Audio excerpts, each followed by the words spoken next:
کار جغل اندازی 3.5 کیلومتر سرک در لوگر آغاز گردید. کار جغل اندازی و هموارکاری 3.5 کیلومتر سرک امروز در مرکز ولایت لوگر از سوی مولوی محمد علی جان احمد والی لوگر آغاز گردید که تا یک ماه دیگر تکمیل خواهد شد. مولوی محمد علی جان احمد والی لوگر می گوید که این پروژه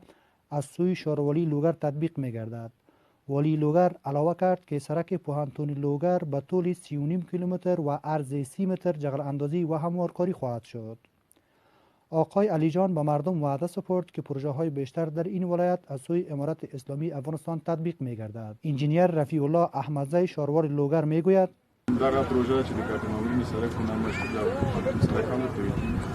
تقریبا 3 کیلومتر سرک ته چې تیر وختو کې شاروالي پلان کوله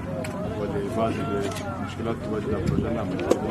چې په وختو کې وسایل نه وسایل